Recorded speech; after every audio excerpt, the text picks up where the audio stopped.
Mío no se puede. Ya te puede ver la gente.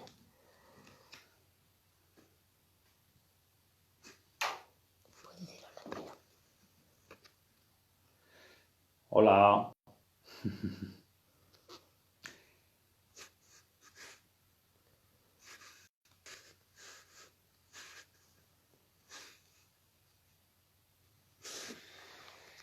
Bueno, vamos a esperar un poco a ver si viene Frank.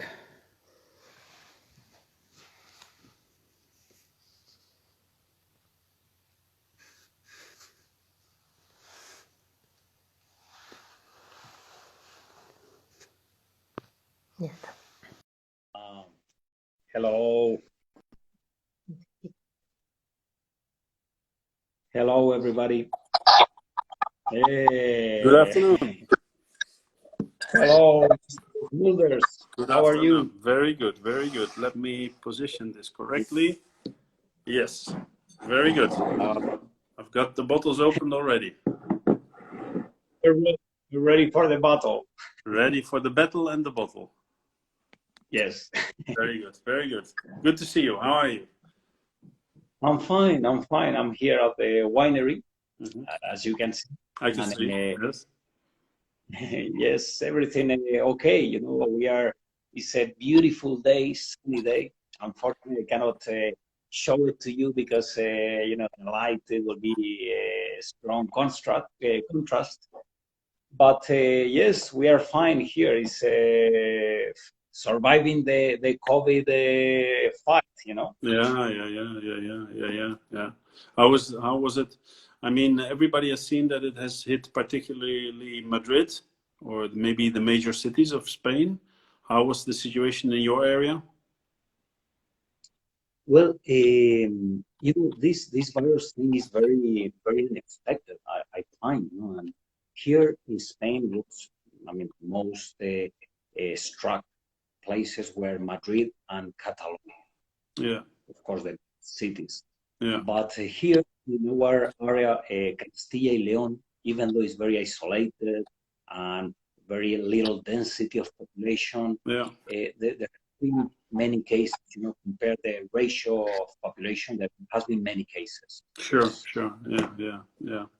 Yeah. Well, of course, it has been bad everywhere, and but Spain, of course, was a lot in the news, unfortunately. Yes. Yeah. In the world of wine, Italy and Spain, and even France, Yeah. the world of wine producing countries have been struck heavily. Yes. Yeah. Yes. Unfortunately. Where are you? In the Netherlands, I think on the one hand we were lucky to have a quite a relaxed approach by our government, not like Sweden, not that relaxed, but we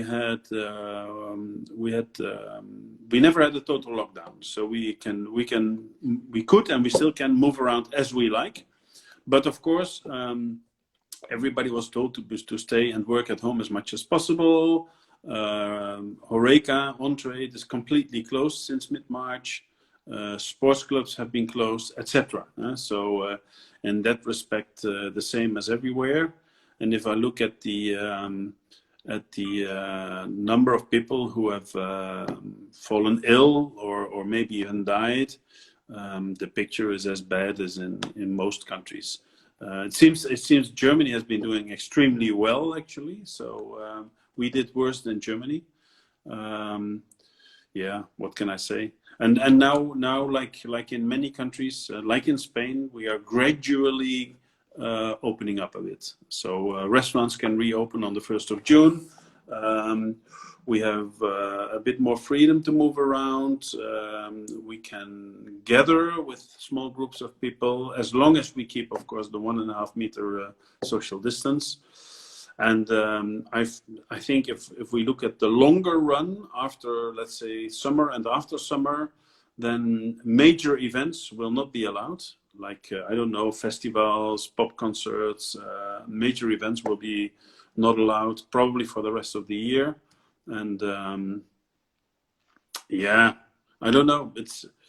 nobody can predict the future in this case, no, because there's also this big anxiety that maybe it comes back with a second wave in autumn, and but let's stay positive. Let's stay positive. I think the good news is that gradually we are opening up a bit.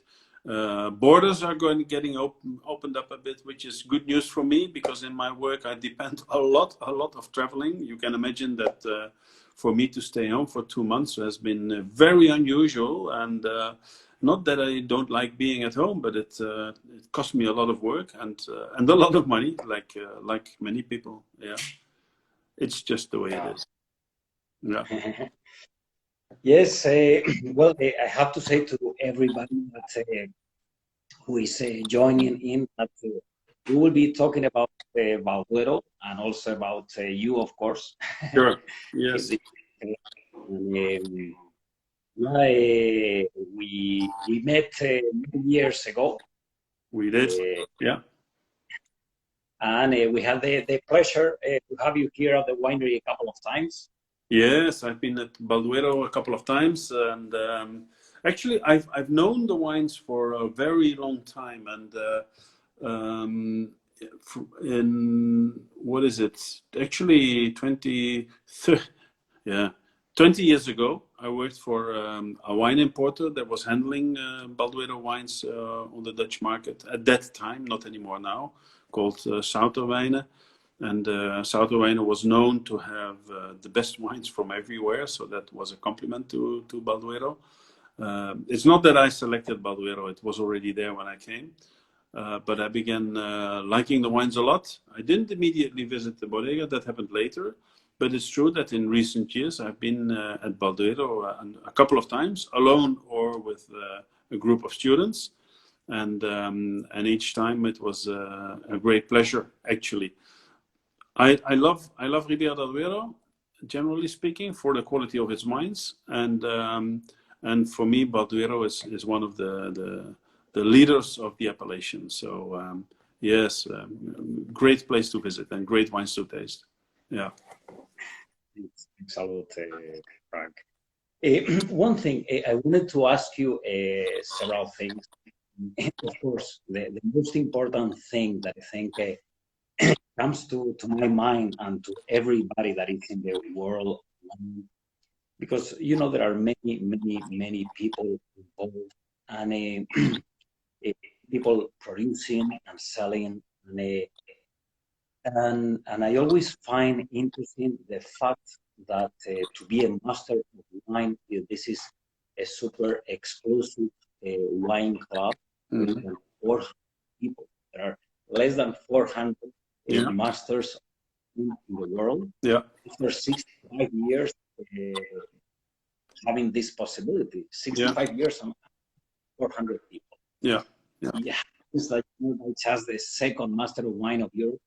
And why is that? Why is because I know many sommeliers, many viticultures, even enologists. They want to have the title. Why there are so few masters of wine? What is the challenge? Well, there is.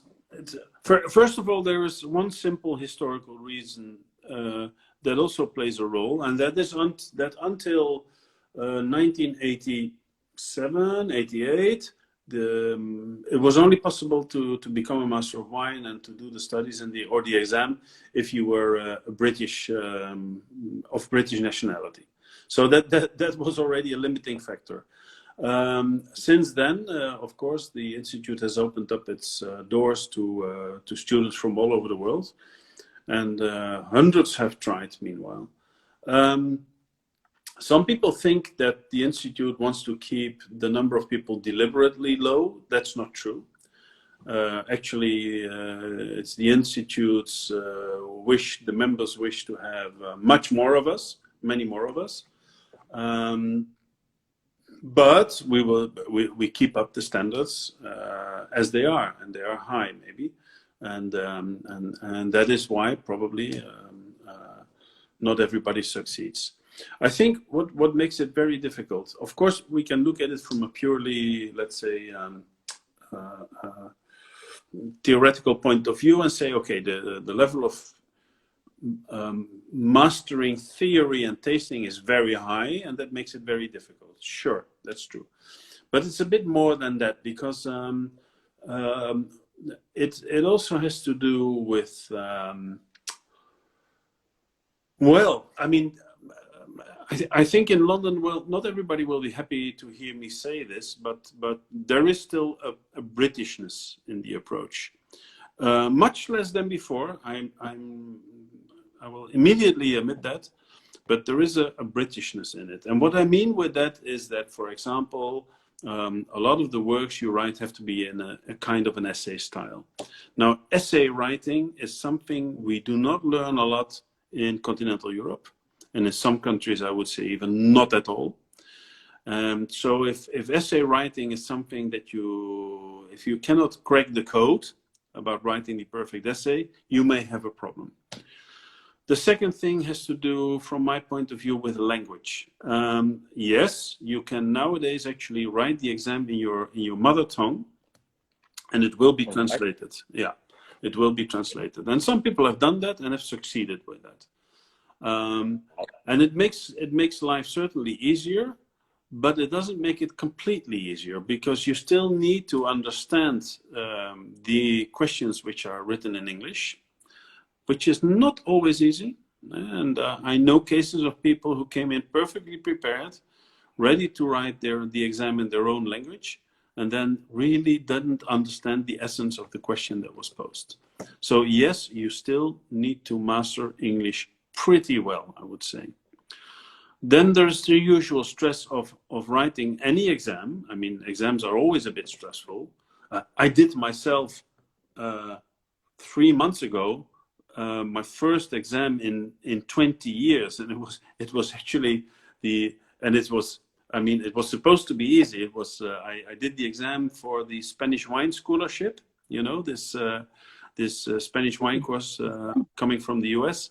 And I prepared myself, but maybe not very well, because I sort of counted on the fact that I would know most of it. But I did prepare myself, and still, you know, when the exam started, I was a bit nervous. Maybe for the first 5 minutes. After that, it was over, and I easily finished it and succeeded. But nevertheless, there's examination stress. But in the case of the Master of Wine exam, it's a huge stress, because there's so much depending on it, and you need, and it's 4 days in a row, and you're feeling exhausted on the third day, and you still have 2 to go. You know, it's very exhausting, 4 days of exams in a row. I remember one exam where on the last day, the last minute of the complete, you know, exam week, when it was like, okay, now time's up and you're ready, you can go, that somebody spontaneously started to cry out of sheer exhaustion. So the next thing is you have to write by hand. Well, actually, I think they are now introducing computers for your work, but until recently you had to write by hand, which is another difficult thing. You know, who of us nowadays is used to writing by hand for hours in a row? You know, so it's bloody difficult. So what I just want to say is, of course, it all starts with the fact that you need to have a very high level of theory and tasting abilities for the exam, but then there are other things coming onto it, which also make it very difficult. You know, extra barriers in front of you. Yeah, I can imagine. Yeah. Of course, being Dutch, I think it helps a little bit in the way that almost every Dutch person is bilingual in English, and I mean, in the case of Spain or Italy, the wine-producing countries, we have this obstacle, maybe, you know, a little bit, I think. Yeah, but that's true. That's true. That also plays a role, definitely. Yeah, and you can see that on the. If you look at the map where you find the MWs outside the UK, then you will notice that The second largest country with Masters of Wine is United States, and the third largest is Australia, and the fourth largest is New Zealand, something like that, meaning all of them countries where English is the mother tongue.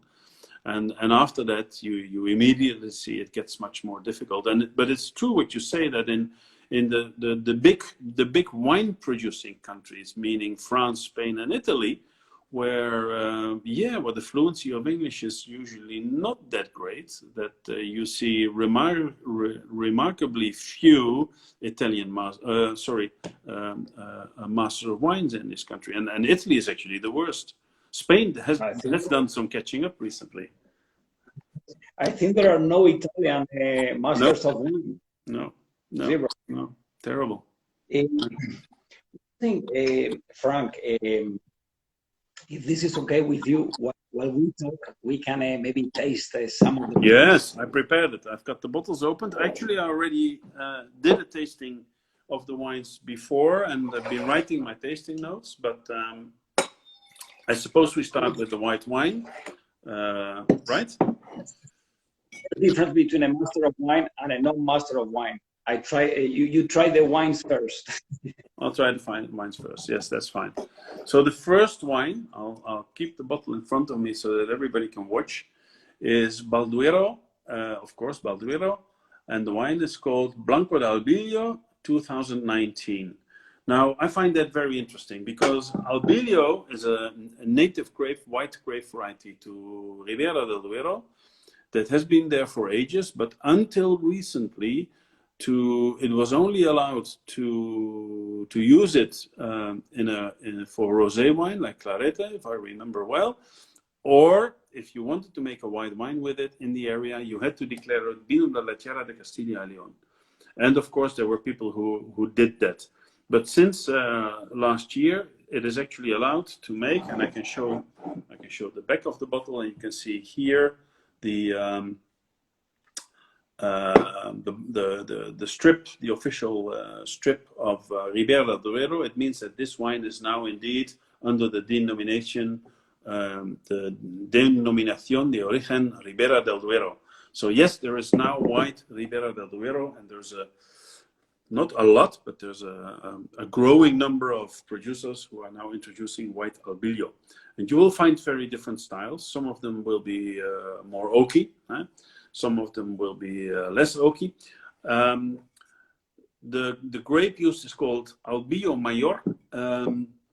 There is also another Albillo in Spain, which is Albillo Real, which is found in Sierra de Gredos. That's a totally different grape with a totally different wine. Albillo Real is a very fat, rich wine. It's beautiful as it is, but Albillo Mayor in Ribera del Duero is a grape that brings freshness in wine. It's a more elegant grape, and so the two are really not connected. There are two Albillos.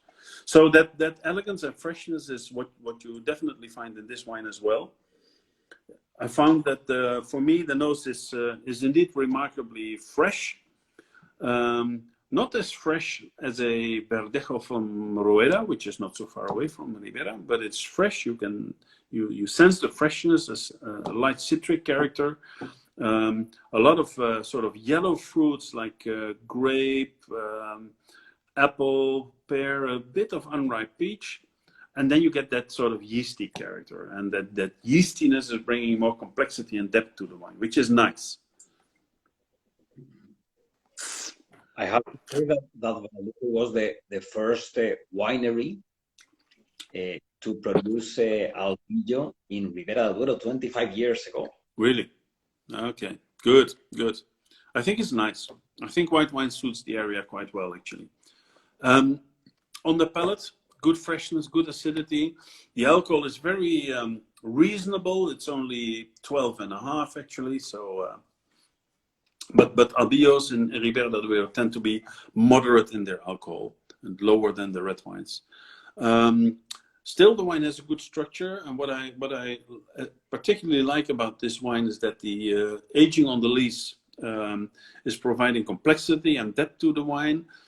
The finish is quite good. Of course, it's not as long as a great red wine, but it's got quite a good finish, and there's a very pleasant sort of bitter touch at the end, which reminds me a bit of the skin of citrus fruit, you know, and that makes you want to drink more of the wine. That's why the wine works perfectly well if you serve it a bit chilled. It works perfectly well to as a thirst quencher, but at the same time, if you serve it a little bit less cold, it works very well with food. So it's quite a versatile wine, actually. Yeah, it's very pleasant, really. Yes, we don't want to think of this wine as the little brother of the Tempranillo. We think, yeah, but I mean, Ribera del Duero deserves a white wine and has the right of having white wine as at the highest level. Yeah, absolutely. Yeah, yeah. Oh, it's lovely. It's a lovely wine. Yes, and so it says that these. But I don't know. Was the entire vineyard planted in 1990 or partly also later? 1990 was the largest part of it. Then we planted some more, I think it was in 1994. Okay. But yes, we've been right now there are around 30 wineries out of the 300 producing in Ribera del Duero, only about 10% producing Albillo. Ah, okay, very good. And I'm sure it will quickly grow. Yes, I hope so. Yeah. No, very nice, very nice. And I think it's nice that Ribera del Duero has its own, really its own very characteristic white wine now. You know, it's different from anything else. So yeah, I enjoy it. This that we are tasting has just the first, after 25 years, the first the Bio Ribera del Duero deal has been released about 2 weeks ago. So it's really, you know, like very special thing. Very good. I learned by reading your information that you worked in a couple of fantastic hotels in Vienna, also in Switzerland, in Lake of Lucerne, in a 5-star hotel. And yes, you know, I go very often to Switzerland. I've been in Switzerland like 80 times in my life. I'm sure it's a very important market for high quality Spanish wine. So yeah. Yes, Switzerland, in fact, is the largest market in the world for Ribera del Duero wines. Really? Yeah, I can imagine. Yeah. So I'm here very often. I have the chance to see all these amazing places, this love for quality, and I go very often as well to Spain. And I was wondering, how was your experience, you know, in that hotel there in the Lake of Lucerne in Vinos? Yeah. It's a crazy story, actually. I worked 3 years for Park Coburg and Park Hotel Vienna, and it was actually a very good thing happening after a very bad period, because as you know, 2008 was financial crisis. I was quite involved in Spain at that time with different projects, and you know, the world of wine was heavily suffering, and my work was also heavily suffering. So I was really in need for some new project. And then this project came. And in the beginning, I was a bit hesitant about it, because the person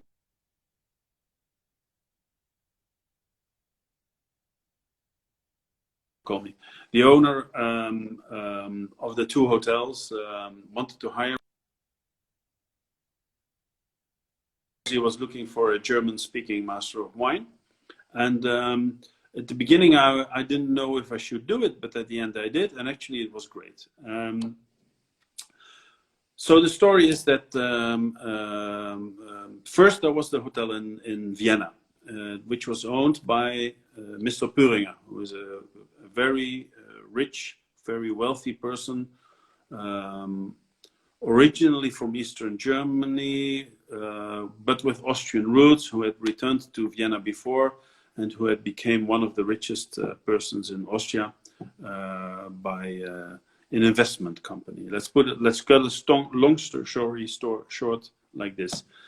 And Mr. Puringer was a big-time wine lover, and especially very keen on old, great Bordeaux wines. That was his real passion. That's what he was drinking more than anything else.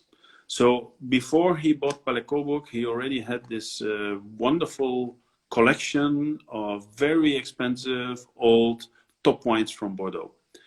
So then he bought this beautiful, more than 100-year-old palace in the center of Vienna, the Palais Coburg, and began to restore it because it was in a dreadful situation when he bought it. He restored it for lots of money, and with lots of love and eye for detail, he made it again one of the most beautiful buildings of Vienna.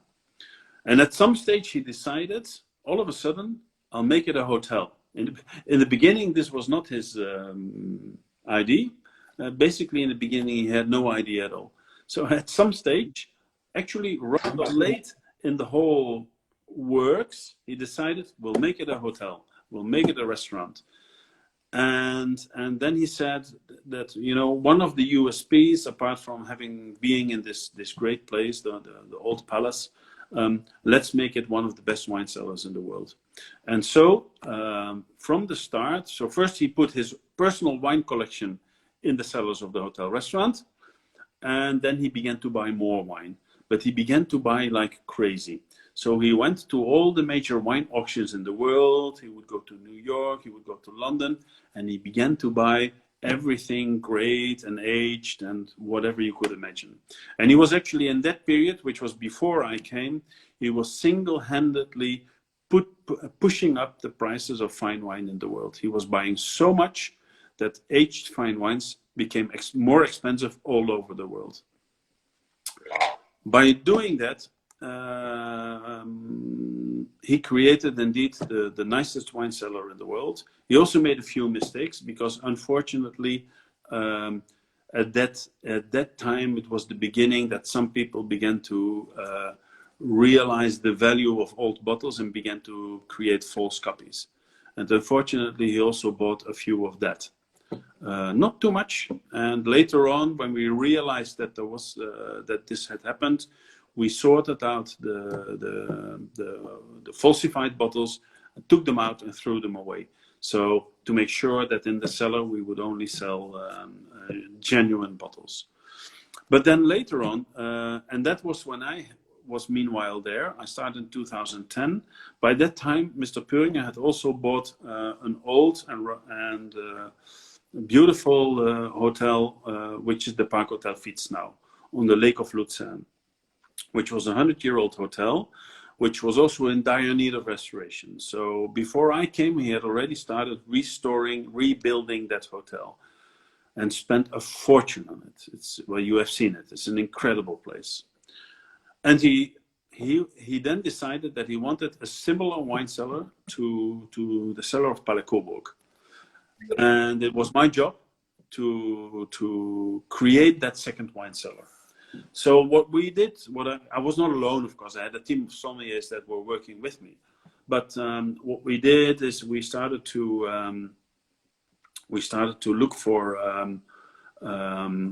private wine cellars. So we didn't want to buy in auctions anymore. We didn't trust them anymore. Actually, I do not trust auctions anymore, generally speaking. Which is not to say that you can never trust them, but you have to be so damn careful that I cannot rely on that anymore. And anyway, Mr. Puringer, of course, didn't rely on it either any longer. So I began to buy private wine cellars, but I only bought wine cellars where I could actually see exactly when and where the bottles had been bought. I needed to copy invoices. I started calling wine merchants all over Europe. Is it true that this Mr. X bought that wine from you? I looked for confirmation, and like that, I think I was for 99.9% sure of the genuine character of those wines. I also bought directly from top chateaus in Bordeaux, So actually, I was for 2 years. I was probably the biggest spender in Europe on wine because I bought for millions of euros of wine, millions and millions. And with that, we created another incredible wine cellar in Park Hotel Fietsnau. Of course, we swifted because we had some bottles in Palais Coburg, some very famous wines where we had a number of bottles. So in some cases, we shared with Fietsnau. And some of the wines I bought for Fietsnau are finally brought to Palais Coburg. But at the end, we had two great cellars. I would say that today, the cellar of Palais Coburg is still more famous in the world than the cellar of Park Hotel Fietsnau. But from my point of view, the cellar of Park Hotel Fietsnau is at least as good as the one in Palais Coburg. They're both great, actually. Yeah. So maybe time for another great wine from Valduero. Which wine did you pour? The Reserva? I was thinking in going for the Valduero Reserva 2012, or you think we should 2016 Una Cepa? No, I think we should go to the Reserva because Una Cepa is, from my point of view, it was more closed still, more structured, more closed. So let's go to the Reserva first.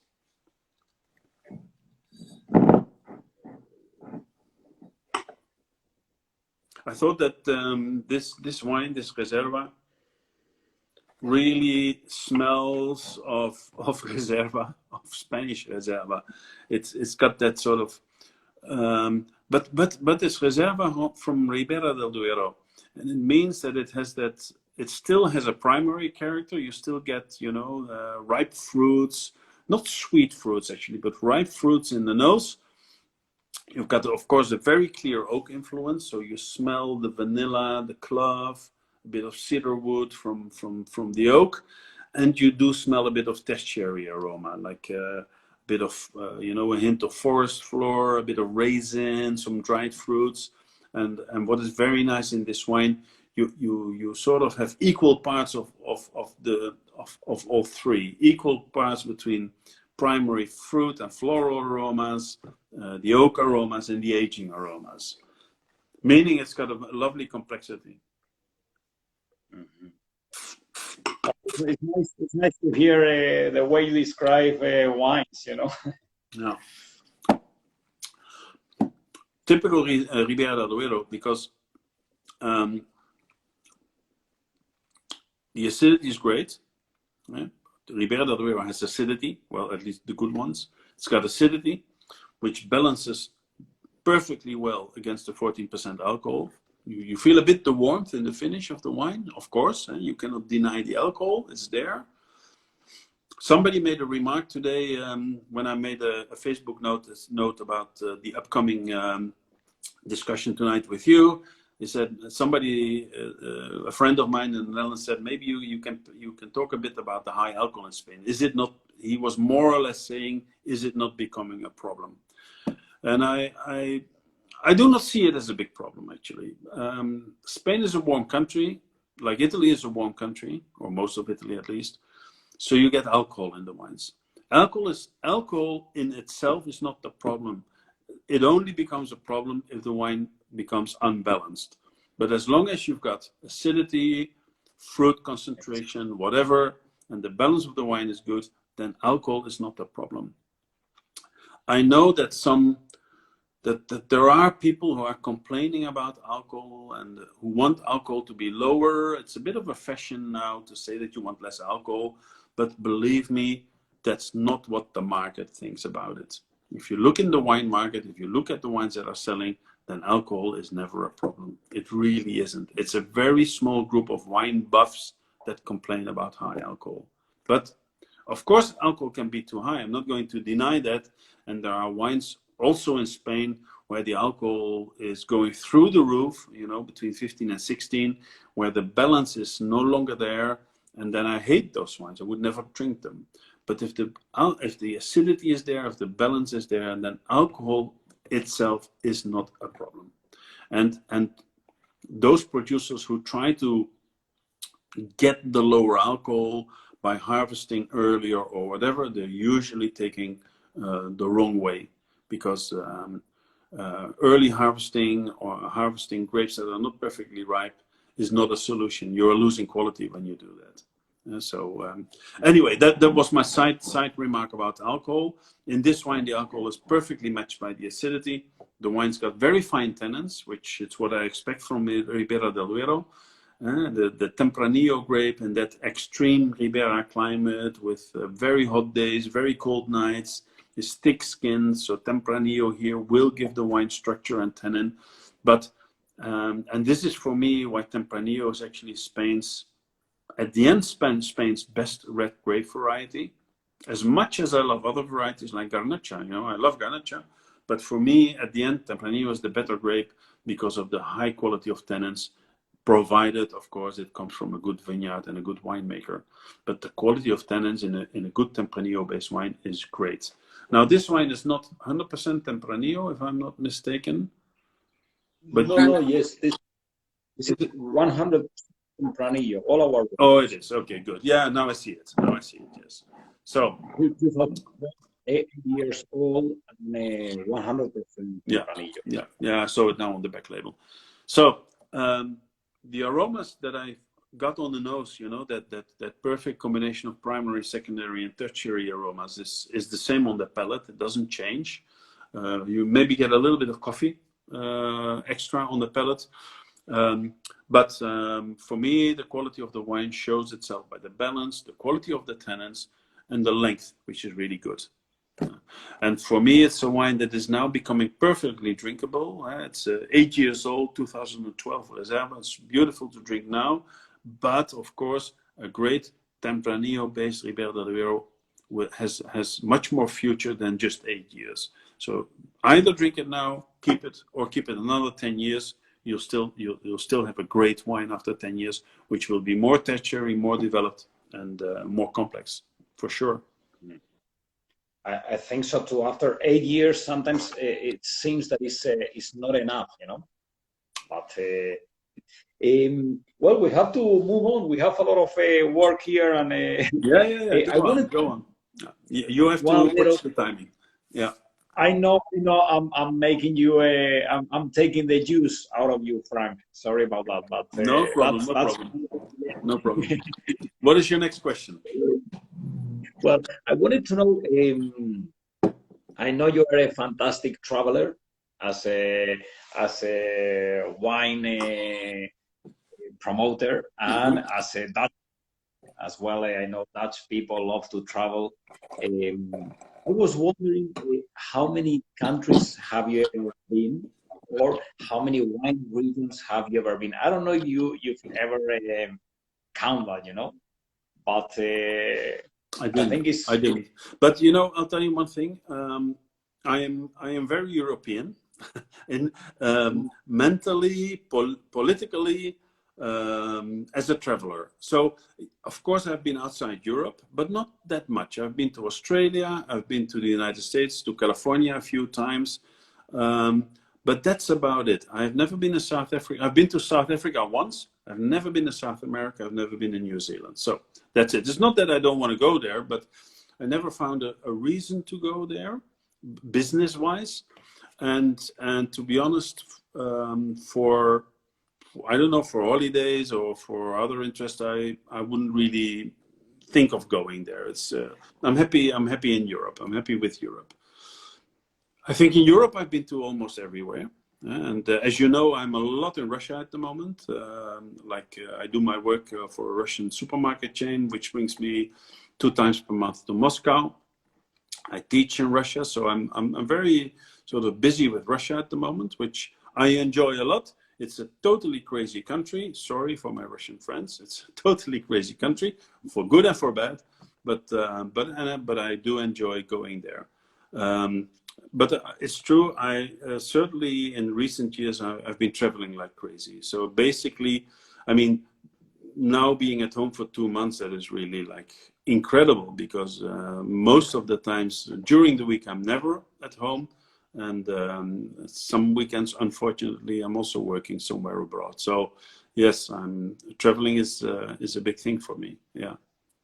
Yes. Okay, shall we move to the next wine? Yes. Which is the una This is cepa, no? Una Cepa, Una cepa. 2015, right Yeah. there. Yeah.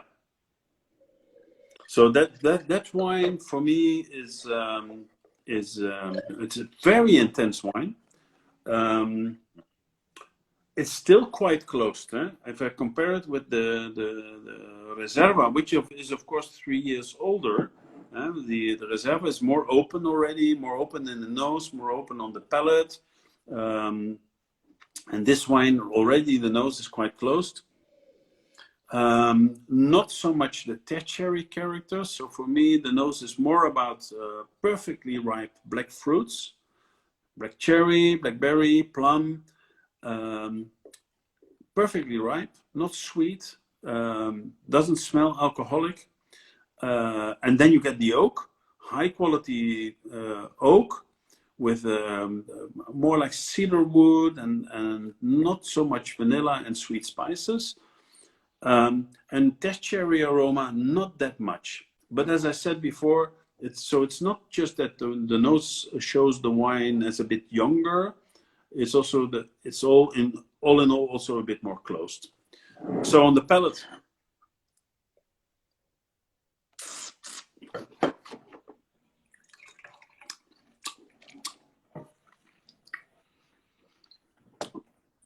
I said it before and I'll say it again. The quality of the tannins is really great. Great Tempranillo tannins. In Ribera del Duero, the Tempranillo tannins are firm, very present. They show bitter, but not in an unpleasant way.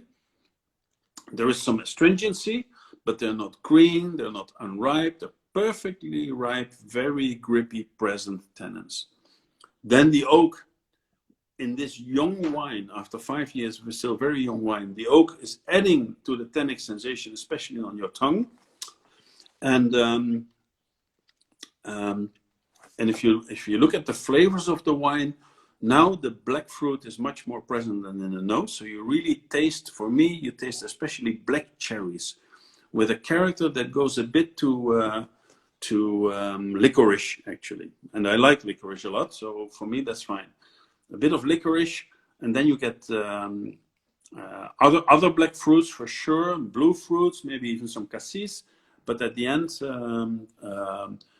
you get the oak, high quality, a bit of vanilla, cedar wood, perfectly balanced with the fruit concentration of the wine. But this wine really needs more time. It's a bit young. I would wait 3 to 5 years before I would actually start drinking it. And then you can wait, I don't know, 10, 15 years without any problem. This is a wine for keeping. But it's very sort of precise, very focused in all the things it shows. Yeah, wonderful.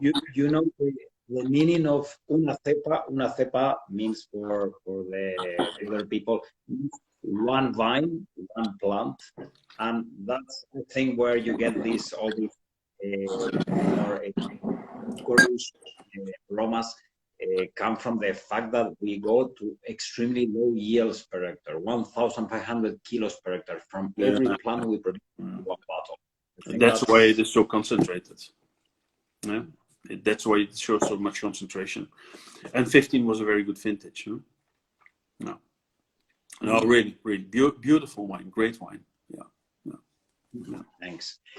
Frank, why have you decided, yourself to specialize in Spanish wine? I was wondering, since as far as I know, I mean, I suppose you know many languages as a good Dutchman as well, but as far as I know, you don't speak Spanish, do you?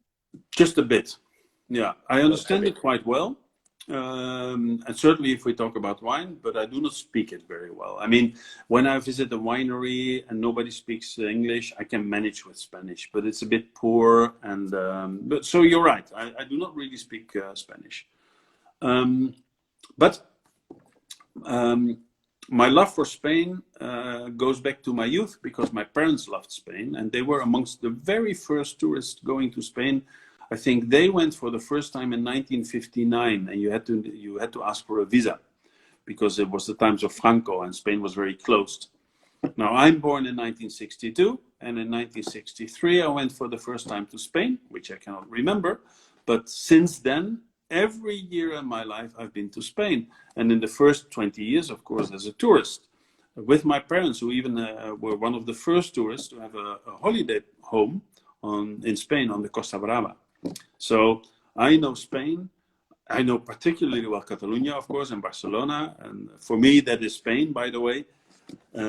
Although they sometimes think differently about it. So why did I become a specialist in Spain? First of all, because I love the country. That's really the true and honest answer. Business-wise, I also realized that there was a gap, that there were not that many Spain specialists in the world. And amongst Master of Wine, there are a few, of course. There are some excellent Spain experts amongst the Masters of Wine, but not that many. So I thought, why not also business-wise develop a stronger focus on Spain? And but the truth is it does go back to the fact that I just love Spain as a country. The food, the landscape, the people. Yeah, it's my favorite country. I can't help it. You did the right thing, Frank, going for Spanish wines. Yes, exactly. So, do we go to Valduero 6 años, or to Gran Reserva? 6 años. I think we deserve a 6 años. Yes, here it is. I have to tell you one thing, Frank. I met you before in Brussels. In fact, there was a wine trip of wineries going to Brussels in a Palais du Tonnelier or something like this. And I think you were lecturing all the wine producers that were attending this little fair and showing the wines. Yes, that's true. I forgot about that. That's true. Yeah. I brought you there, and that's the first time I ever met you. But then later, some years later, happens that the Dio Ribera Duero offer you to make a special tasting of wines, high-end wines from Ribera Duero, 25 wines. Yeah. And they send you samples, and you made this taste for the Guild of Sommeliers in exactly in Amsterdam. Yeah. And exactly, and after guiding you this tasting, you posted the results, and you chose this wine amongst all these 25 wines. Yeah. And that's where we stayed again in contact. Yeah. So that's true. Yeah. It was not this specific vintage, but that was 2009. Now we are in 2011. But, I thought that it could be a good wine as well to taste. Well, I always find the 6 años a fascinating wine, because it is, of course, a wine that has spent a very long time aging. And this sort of idea of aging wines for an extra long time in barrel is something you will find. It's something that you will find with some of the great wineries of Spain. So in a way, to me, it's very Spanish, but only for great wines. And it all starts with the base wine. Of course, it's not that the wine becomes great because it had been aging so long. The wine was great from the start, and therefore was able to age for such a long time.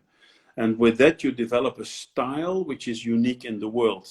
This kind of wine you will not find outside Spain. And some of Spain's greatest red wines are wines like this. And this is, for me, actually also one of Spain's greatest red wines, also for Ribera del Duero. Thanks. And of course, in a wine like this, the aging character is taking the upper hand. So there is still fruit. It's amazing that after 9 years and such a long time of aging in wood, there is still fruit, there is still a primary character to the wine. You smell it in the nose, you'll taste it on the palate. And then, of course, you get that very intense oaky character, which is going for me towards the character of cigar boxes, you know, and which is a very nice smell. So it's a combination of cedar wood and tobacco. You smoke cigars, Frank? Mm. No, I never smoked anything in my life. And some people find that hard to believe from a Dutchman, but I swear to God, I never smoked anything in my life. No. Yes. I find the whole idea of putting something burning in my mouth, no, not my thing. Because as you know, many people travel to Holland just to smoke sometimes. I know. That's why I put the emphasis on the fact that I never smoked anything in my life. Very well structured wine, of course. The aged character is of course very dominant. So you really go into that cigar box, cedar wood, leather, farmyard, forest floor character with a very long finish. It's very structured, high quality, very tannic.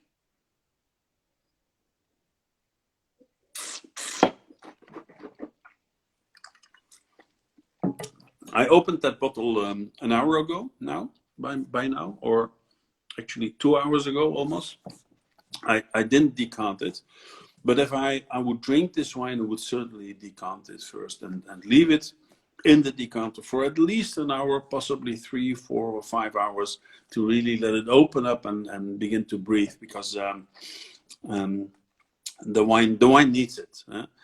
It's with all that aged character, there is still something in it that is a bit closed, and with more air, more time, that will open up, and you'll get an explosion of aroma. Yes, it's What shows the greatness of this wine is the finish, because it's a much longer finish than any of the wines we tasted before. all the top sommeliers and international experts, always, even the owner of the winery, Yolanda, this is her best one. It's a wine that is made a lot for the pleasure of the nose.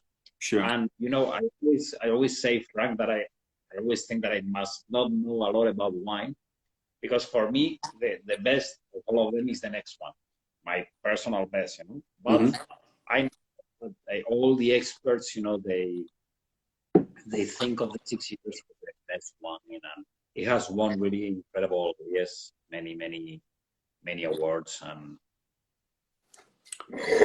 I will also pour the Gran Reserva now. Me too. 2010 vintage.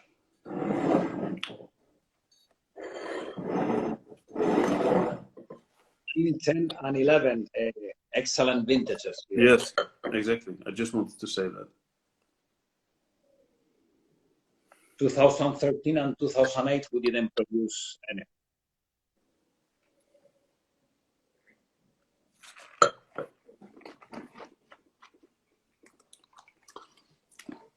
Sorry, what did you say would be the next vintages of 6 años and Gran Reserva? Well, 6 años, we're in 2011. Probably there will be a little bit 2000. Sorry, Yes. 2012. Yeah, 2013 we didn't release any wine, not even crianza. No. And 2000 we didn't release any. But, 2012 was not as good as 11, but most likely there will be a 6 años. Okay. Yeah. By the way, Frank, I have one question that I wanted to ask you. Is someone a little bit special that you might not know, is Jenny Wilson. Yes, I know her, of course. Who doesn't know Jenny Wilson? Vintage Academy here in Ribera del Duero.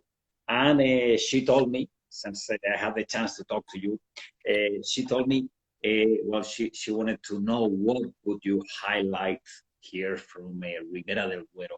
Why do you think that this region has positioned itself so so high, in such a short period of time in Spain. Yeah, but it's a good question because actually that's true that actually Ribera del Duero, out of nothing, basically created in less than 40 years' time, shaped itself as one of the top wine regions in the world, and it came out of nothing, as you know. 1982, there were what 8 wineries or something. Was nothing, and so some people say that terroir, talking about terroir is rubbish and that terroir doesn't exist, but terroir is very, very true. And a high quality region like Ribera del Duero has a unique terroir. It's about the combination of soil, that sort of very dry, often chalk influenced soil, in combination with that crazy extreme climate, and very cold in the winters. Jenny Wilson. How do I know her? Because I work with her sometimes, and I teach almost every year in December. I teach, or in January, I teach in Ribera del Duero for Jenny. And quite often there's snow, it freezes, and it's bloody cold, much colder than in the Netherlands. And people don't believe me. Not in Spain. I'm absolutely in Spain. And then, of course, in the summer, these very hot days and very cold nights, and the Tempranillo just reacts to that in a great way. So, yes, that's the terroir. It's the climate, especially in summer, combined with the soil that gives Ribera del Duero a unique character. I'm not going to choose between Rioja and Ribera del Duero. They're both great. They are the 2 best wine regions in Spain, counting everything together. I mean, I love Priorat and no doubt about all that, but at the end of the day, it's between Rioja and Ribera del Duero. Basically, I think because they're Tempranillo-based wines, I think that is the main reason. They're totally different because they've got totally different climate, also soil, but the climate is also very different. So 2 great expressions of the same great grape, Tempranillo, but very different. And yes, I would say that yeah, maybe the average Well, I will make the comparison between Ribera del Duero and Rioja, and I will say at least one thing. The average quality of Ribera del Duero will probably be higher than that of Rioja for the simple fact that the region is much smaller, 1/3 in dimension compared to Rioja, with the smaller wineries with a higher average quality, where Rioja, of course, depends largely, but not completely, on very big wineries that produce good quality, solid quality, branded wine. Nothing wrong with it, but not truly great wines, of course. For the truly great wines, you have to go to the smaller wineries, the more individual estate wines of Rioja. But on that level, I cannot say that one is better than the other. But this is in the sort of overall average quality of the area. Rioja goes a bit down because of the high volume wines. That's for sure. But Ribera del Duero, and in that respect, is unique. Absolutely. Oh, well, Frank, I think we are close to 1 hour talk. I could stay with you for 3. We'll do it. We'll do that in private in the winery next time with a good bottle and a huge sized plate of jamon. No. With a huge plate of baby lamb. Yeah, even better. Yeah. And morcilla. Yeah. Yeah, that would be fantastic to have you here again. That would be amazing. But yes, Frank, I appreciate your time. It's been very. We are in times of that's the way to talk about wine, to transmit the ideas to people, in this online way, virtual way that. So yes, yes, I'm very thankful, Frank. Last time we met by chance in Paris. Yeah. You remember? Of In the course. Yeah. couple of months ago before Yeah. COVID. Huh? The only fair we could attend this year. Yeah. Yeah. Yes, Yeah. yes, Exactly. yes. Yeah. No, happy memories. Thank you very much for having me, and it was great to taste the wines. I didn't say much about the Grand Reserve.